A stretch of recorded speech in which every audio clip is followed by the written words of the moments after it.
نبی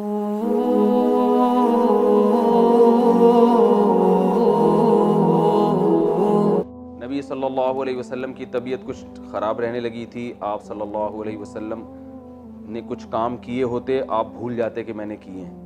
بعض کام نہیں کیے ہوتے, آپ سمجھتے کہ میں نے کیے ہیں. بعض دفعہ اپنی زوجہ کے ہاں جاتے, بھول جاتے کہ میں ان کے ہاں گیا ہوں. بعض دفعہ جس کے ہاں نہیں جاتے تو آپ کے ذہن میں یہ ہوتا میں ان کے ہاں گیا ہوں. تو اس قسم کی بھول چوک کے واقعات ہونے لگے.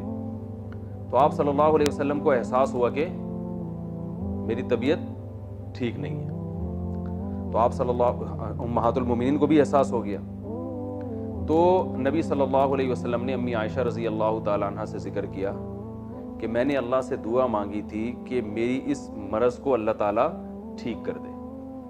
تو یہ بالکل صحیح احادیث ہیں جو میں آپ کے سامنے بیان کر رہا ہوں. تو رسول اللہ صلی اللہ علیہ وسلم نے فرمایا امی عائشہ سے کہ میں رات کو جب لیٹا ہوں بستر پہ تو دو فرشتے انسانی شکل میں میرے قریب آ کے کھڑے ہو گئے, ایک میرے سرہانے پر اور ایک میرے پاؤں کی طرف, اور دونوں کھڑے ہو کر آپس میں بات کرنے لگے.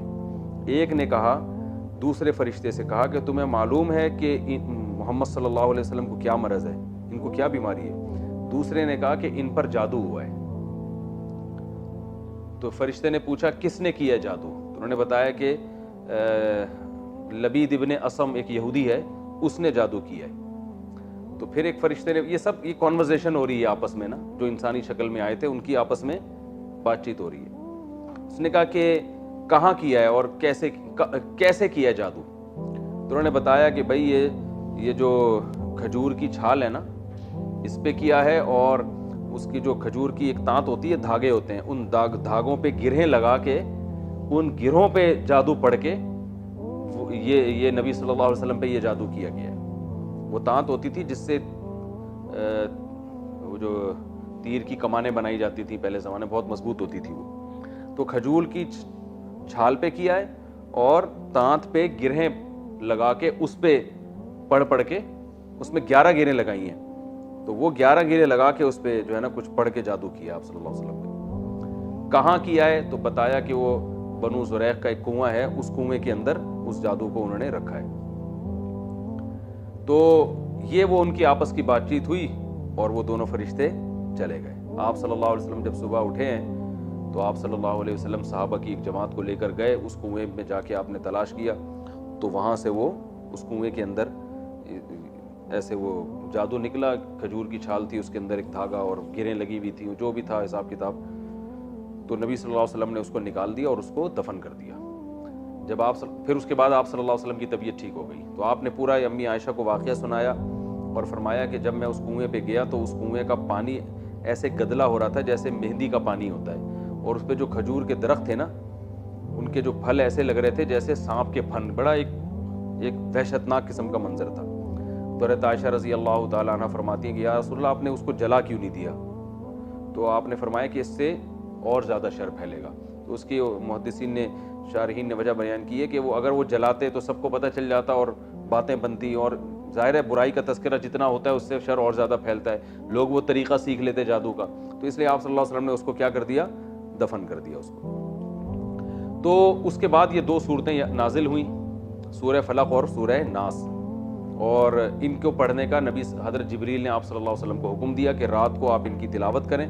تو نبی صلی اللہ علیہ وسلم جب یہ صورتیں نازل ہوئیں تو ان کے ساتھ قل واللہ احد بھی ملاتے, سورہ فلق اور سورہ ناس, یہ تینوں صورتیں آپ جب بھی رات کو آرام فرماتے تو تینوں صورتیں, اس کا سنت طریقہ کیا ہے کہ بغیر بسم اللہ کے آپ نے قل واللہ پڑھنی ہے, پھر سورہ فلق پڑھنی ہے, پھر سورہ ناس پڑھنی ہے. اس کے بعد آپ نے اپنے ہاتھ پہ پھونک مارنی ہے, پھر وہ جہاں جہاں آسانی سے ہاتھ چلا جائے وہاں وہ ہاتھ پھیرنا ہے, پیچھے بھی اور سامنے بھی. پھر اس کے بعد دوبارہ یہ عمل کرنا ہے, تینوں صورتیں پڑھ کے پھر تیسری دفعہ یہ عمل کرنا ہے. تو یہ طریقہ نبی صلی اللہ علیہ وسلم نے ہمیشہ اس کو اختیار کیا تاکہ جادو سے آپ صلی اللہ علیہ وسلم کی حفاظت رہے. تو کہ اس جیسی صورتیں پورے قرآن میں نازل نہیں ہوئی ہیں. تو اب سوال یہ پیدا ہوتا ہے کہ یہی الفاظ سورہ فاتحہ کے بارے میں بھی ہیں. آپ صلی اللہ علیہ وسلم نے فرمایا کہ سورہ فاتحہ جیسی صورت پورے قرآن میں کوئی بھی نہیں ہے. تو اس کی تشریح دوسری حدیث میں آتی ہے کہ آپ صلی اللہ علیہ وسلم نے فرمایا کہ بطور رقیہ کے، یعنی یہ جادو اور یہ جو ہے نا اس طرح کی چیزوں کے علاج کے لیے سورہ فلق اور سورہ ناس جیسی صورت پورے قرآن میں نہیں ہے. دوسری حدیث میں اس کی تشریح ہے. تو پتہ یہ چلا کہ سورہ فاتحہ جو سب سے افضل صورت ہے وہ اپنے مضامین کے لحاظ سے کہ اس میں توحید ہے، اللہ سے دعا مانگی گئی ہے، انعام یافتہ لوگوں کا راستہ مانگا گیا اور بار بار نماز میں پڑھی جاتی ہے. اور سورہ فلق اور سورہ ناس کی افضلیت اس وجہ سے ہے کہ یہ سب سے افضل ہے بطور علاج کے. تو نظر ہے، جادو ہے، اس قسم کی، یا حاسدین کا حسد ہے، جیلیسی میں لوگ آپ کو نقصان پہنچاتے ہیں نا، تو اس قسم کے نقصانات سے بچنے کے لیے سب سے بہترین صورت جو نازل کی گئی ہے وہ کون سی ہے؟ وہ سورہ فلق اور سورہ ناس ہے. تو یہ تو ان صورتوں کی فضیلت تھی اور ان کا شان نزول تھا. آگے ان کی تفسیر کیا ہے؟ اللہ تعالیٰ نے فرمایا قل اعوذ برب الفلق، اے نبی آپ کہہ دیجئے کہ میں صبح کے رب کی پناہ میں آتا ہوں. اللہ تعالیٰ کو ان کی صفات کا جب واسطہ دیا جاتا ہے تو پھر اللہ کی رحمت جوش میں آتی ہے اور جو مانگو وہ آپ کو عطا کیا جاتا ہے. یہ انسان کی فطرت ہے. آپ جب کسی سے قرضہ مانگنے کے لیے جاتے ہیں تو اس کی صفات کو ہائی لائٹ کرتے ہیں، یار آپ بڑے سیٹھ ہیں اور میں آپ کے پاس اس لیے آیا ہوں کہ آپ ایک تو مالدار ہیں، اللہ کا دیا آپ کے پاس بہت کچھ ہے، اور دوسری آپ کی طبیعت بھی ہمیں معلوم ہے کہ آپ جو ہے وہ کنجوس نہیں ہیں، آپ سخی ہیں. اس طرح کی جب صفات بیان کی جاتی ہیں انسان خوش ہوتا ہے، کہتا ہے چلو بھائی. تو اللہ تعالیٰ بھی یہ چاہتے ہیں کہ مجھ سے جب کوئی دعائیں مانگو تو میری صفات کو ہائی لائٹ کرو. پھر جس طرح کی دعا منگوائی جاتی ہے نا، اللہ تعالیٰ وہی صفات کو اپنی ہائی لائٹ کرتے ہیں کہ میری یہ والی صفت کو ابھی سامنے رکھ کر دعا مانگو تو میں تمہاری دعا قبول کروں گا. تو اللہ تعالیٰ نے کیا کہا کہ پہلی بات تو میری ایک صفت ہے رب کی صفت.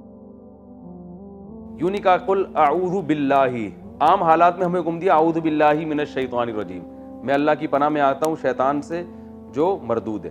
یہاں کہا گیا برب الرب، رب کہتے ہیں پالنے والا. تو جو کہ بہت بڑی چیزوں سے پناہ مانگی جا رہی ہے نا، اور بہت زیادہ چیزوں سے، تو رب کہتے ہیں پالنے والا. جو پالنے والا ہوتا ہے نا، ایک ہوتا ہے پیدا کرنے والا اور ایک ہوتا ہے پالنے والا. پالنے والا کیا کرتا ہے کہ وہ آپ کے ہر چیز کا خیال کرتا ہے. دیکھیں آپ گھر میں کتا پالتے ہیں، بلی پالتے ہیں، تو پالنے کا مطلب یہ ہوتا ہے آپ ہر قسم کی کیئر کا انتظام آپ نے خود کرنا ہے.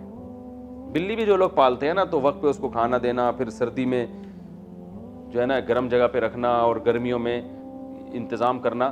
ماں باپ اپنی اولاد کو پالتے ہیں تو ایک ایک چیز کا خیال کرتے ہیں نا، اسے بچاتے ہیں سردی سے بھی، گرمی سے بھی، بچوں کو روڈ پہ کھلا نہیں چھوڑتے ایکسیڈنٹ سے بچانے کے لیے. تو اللہ تعالیٰ نے کہا کہ میری جو صفت ہے نا پالنے والا، اس صفت کو ہائی لائٹ کرو تو مجھے میری رحمت کو جوش آئے گا. بھائی میں تو تمہیں پالنے والا ہوں، تو آگے جن چیزوں سے تم پناہ مانگ رہے ہو میں تمہیں ان سے پناہ میں رکھوں گا، کیونکہ میرا کام کیا ہے؟ تمہیں پالنا. یعنی پالنا کہتے ہیں تدریجاً کسی چیز کو ترقی دینا.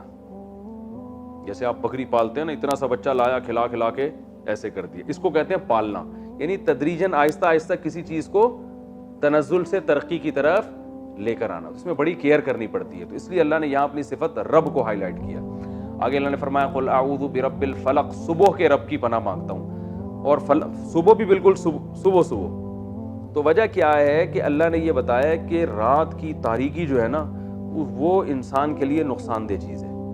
دنیا میں جتنے جرائم رات کے اندھیرے میں ہوتے ہیں، رات کو آپ کہیں باہر سو، ڈر ہوتا ہے کوئی جانور نہ کاٹ لے آپ کو، اور رات کو گھروں میں حادثے ہوتے ہیں، آگ لگنے کا خطرہ ہوتا ہے. حدیث میں آتا ہے رات کو چراغ گل کر کے سو، بعض دفعہ چوہا کیا کرتا ہے وہ گرا دیتا ہے اور وہ آگ لگ جاتی ہے.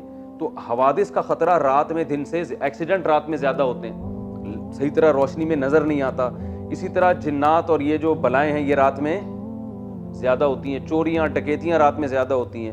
روشنی بھرپور نہ ہونے کی وجہ سے رات میں جو شر کا عنصر ہے وہ دن سے زیادہ ہے. اور کچھ بھی نہ ہونا رات میں، رات بذات خود ایک ڈراؤنی چیز ہے. اگر یہ تو آج کل لائٹنگ ہے نا، اندھیرا پورے ہوتے نہیں، ورنہ گھپ اندھیرا اچھوں کو ڈرا دیتا ہے. گھپ اندھیرا ہونا اور آپ بیٹھے ہوئے ہوں. دیکھیں دن میں آپ قبرستان جاؤ، لوگ جاتے ہیں، یہی اندھیرے میں کبھی قبرستان جا کے دکھائیں. ہم نے بڑے بڑے فنٹروں کو دیکھا ہے وہاں اندھیرے میں نا، جب گھپ اندھیرا ہو قبرستان میں اکیلے نہیں بیٹھ سکتے. بہت لوگوں نے ایک دوسرے کے ہم جو بیٹھیں گے ڈرتے ہیں، نہیں بیٹھ سکتے. تو رات بذات خود ایک ڈراؤنی چیز ہے. تو اللہ فرماتے ہیں کہ پوری دنیا پہ میں رات مسلط کرتا ہوں اور اپنی قدرت سے پھر اس رات کو ختم کر دیتا ہوں. تو جو رب اتنے بڑے شر اور اتنے پھیلے ہوئے شر سے لوگوں کو بچا کے صبح کی روشنی میں لا سکتا ہے تو وہ باقی شروں سے تمہیں کیوں نہیں بچا سکتا؟ قرآن کی بلاغت ہے. تو اللہ نے کہا قل، اے نبی آپ ان سے کہہ دیجئے اعوذ، اے اللہ میں پناہ مانگتا ہوں، پناہ میں آتا ہوں، برب الفلق، اس رب کی پناہ میں جو صبح کا خالق ہے، صبح کو پیدا کرنے والا، جو کیسے گھپ اندھیروں میں ایک دم صبح کی کرنیں پھوڑ دیتا ہے، کیسی صبح کی روشنیاں اجالش، کتنا اچھا لگتا ہے. آج کل تو لوگ صبح پڑے ہوئے سو رہے ہوتے ہیں، لیکن حقیقت میں ہے کہ آپ گاؤں دیہاتوں میں جا کے وقت گزاریں، رات کا اندھیرا جب ختم ہوتا ہے نا، صبح کی کرنیں پھوٹتی ہیں، بڑا خوبصورت منظر ہوتا ہے. سارے چرند پرند نکلتے ہیں، انسان بھی نکلتے ہیں، وحشت ختم ہو جاتی ہے. تو اس رب کی پناہ مانگی گئی ہے کس چیز سے؟ من شر ما خلق، ہر اس چیز کے شر سے جس کو اللہ نے پیدا کیا. تو آگے اس سورہ فلق میں 3 چیزوں سے پناہ مانگی جا رہی ہے اور سورہ ناس میں ایک چیز سے پناہ مانگی جا رہی ہے. تو بطور توحید کے پہلے اللہ نے ایک عمومی کہ تفصیل تو بعد میں، اس کو کہتے ہیں تخصیص بعد تعمیم. یہ گاڑے الفاظ ہیں، میں زیادہ نہ پڑھیں آپ، پھر وہ لوگ بھاگ جاتے ہیں کہ یار یہ پتہ نہیں کیا گاڑا پن شروع کر دیا صاحب نے. تو من شر ما خلق، شروع میں تو عمومی پناہ مانگی گئی ہے، ہر وہ چیز جو اللہ نے پیدا کی ہے. ساری کائنات میں کوئی بھی نقصان پہنچانے والی چیز ہے نا، تو جنرلی سب سے پہلے اللہ سے کہا گیا ہے کہ اللہ ان تمام ہر چیز کے شر سے مجھے کیا کرنا ہے، تو نے اپنی پناہ میں رکھ، مجھے اپنی حفاظت میں لے کے ہر وہ چیز جو تو نے پیدا کی اور اس میں شر کا عنصر ہے، اس سے مجھے کیا کر لے، بچا لے. پھر آگے کچھ چیزیں ایسی ہیں جن میں شر زیادہ ہے اور ان کا شر عام طور پہ نظر نہیں آتا. دیکھو شیر ایک ایسی چیز ہے جس کا شر نظر آ جائے گا، اس میں پہلے سے لوگ احتیاط کرتے ہیں، اس میں پناہ مانگنے کی ضرورت نہیں ہے. جنگل میں جب آپ جاؤ گے نا تو پہلے سے شیر کا ہے. میں تنزانیہ کے جنگلات میں گیا، وہاں شیر بہت ہیں، تو پہلے ہی سے ایسی گاڑی لی گئی، ٹھیک ہے نا، جس میں پنچر ہونے کا امکان نہ ہو. پتہ چلا وہاں پنچر ہو گئی، ہوا ڈال رہے ہیں اور شیر آپ کی ہوا وہاں سے نکال رہا ہے. حقیقت ٹائر میں جتنی دیر میں ہوا ڈلے گی اتنی دیر میں آپ کی اپنی ہوا نکل. وہ واقعی وہاں شیر دائیں بائیں گھوم رہے تھے، ہم نے خود دیکھا گاڑی میں بیٹھے ہوئے شیر گھوم رہے ہیں. وہاں پیشاب کرنے کی اجازت نہیں تھی گاڑی سے نکل کے، تو میں نے 3 گھنٹے اپنا پیشاب روک کے رکھا. انہوں نے کہا تھا سب پہلے سے پیشاب سے فارغ ہو کے جائیں، کیونکہ وہاں اجازت نہیں ہے آپ نیچے اتر جائیں. کوئی بھی شیر حملہ کر دے، چیتا حملہ کر دے، وہ پتہ نہیں کیا کیا جانور گھوم رہے ہیں وہاں پہ. تو وہ لکھا ہوا تھا نا کسی نے کہ آپ ٹرین پہ، گاؤں دیہاتوں میں لوگ ٹرین پہ بیٹھ کے قضائے حاجت کر رہے ہوتے ہیں نا بچے، تو کسی نے بورڈ لگا دیا آپ ٹرین پہ بیٹھ کے اپنی تشریف کو مت دھوئیں، کسی دن تشریف سے ہاتھ دھونے پڑ جائیں گے. ہاتھ سے تشریف مت دھوئیں ورنہ تشریف سے ہاتھ دھونے پڑ جائیں گے، یہ الفاظ تھے. تو آپ یہ شیر ہو گیا، آتی ہو گیا، یہ جو شر کی چیزیں ہیں نا، یہ تو سب پہلے سے کیا کرتے ہیں، ان سے حفاظت کا انتظام کرتے ہیں، پہلے سے پتہ ہوتا ہے. تو ان کے لیے پناہ نہیں مانگی جاتی، بھائی پہلے سے پتہ ہے یار یہ چیز شر والی ہے، یہ نقصان پہنچانے. کچھ چیزیں ایسی ہیں جن کے شر کا پتہ چلتا نہیں اور وہ آپ کی جڑیں کاٹ رہی ہوتی ہیں وہ چیزیں، تو وہاں ان چیزوں کو یہاں پر ہائی لائٹ کیا گیا ہے. تو اللہ نے فرمایا کہ پہلے تو عمومی پناہ مانگو، ہر وہ چیز جو اللہ نے پیدا کی اور اس میں شر ہے تو اللہ ہم اس سے تیری پناہ مانگتے ہیں. من شر ما خلق. اب آگے وہ ان خاص چیزوں کو ہائی لائٹ کیا جا رہا ہے، نمایاں کیا جا رہا ہے. ومن شر غاسق اذا وقب. پہلا، رات کی تاریکی کے شر سے جب وہ پھیل جائے، کیونکہ زیادہ تر جرائم رات میں ہوتے ہیں. جادو ٹونے والے بھی رات کو زیادہ یہ کام کر رہے ہوتے ہیں، ٹھیک ہے نا، کیونکہ چھپ کے ہوتے ہیں نا سارے کام. یعنی رات کی تاریکی میں دنیاوی لحاظ سے بھی شر ہے اور اخروی لحاظ سے بھی.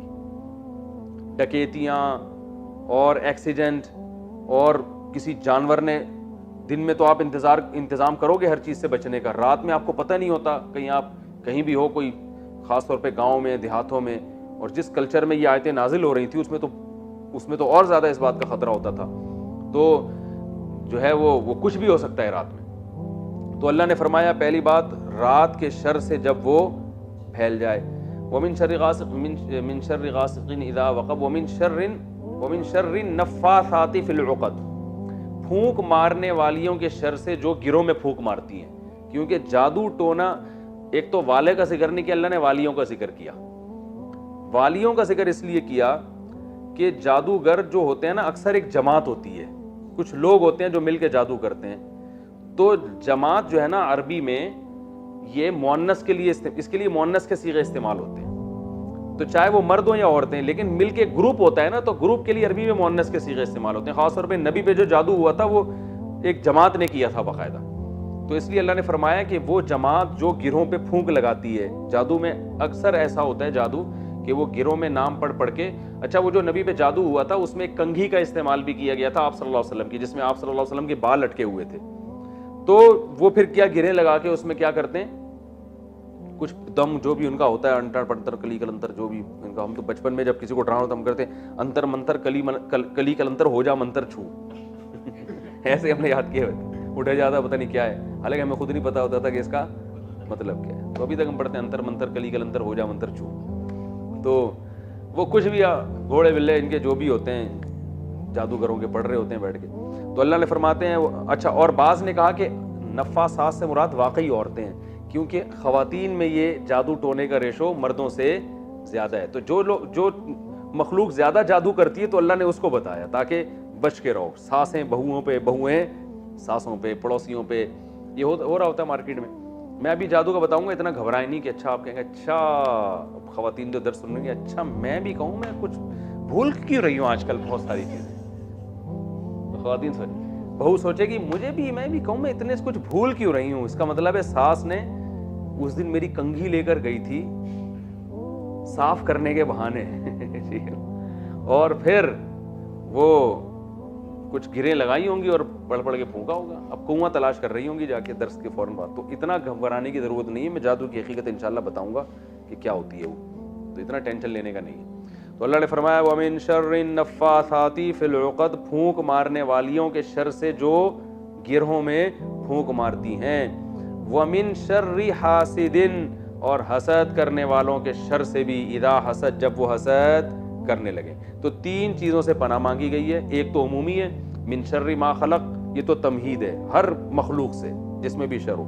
ومن شر ما خلق ومن شر غاسق اذا وقب, تاریک رات کے شر سے, اور جادوگروں کے شر سے جو اس طرح سے جادو کر رہے ہوتے ہیں. اور تیسری چیز سے پناہ مانگی گئی ہے, وہ کیا ہے, حسد کرنے والوں کے شر سے.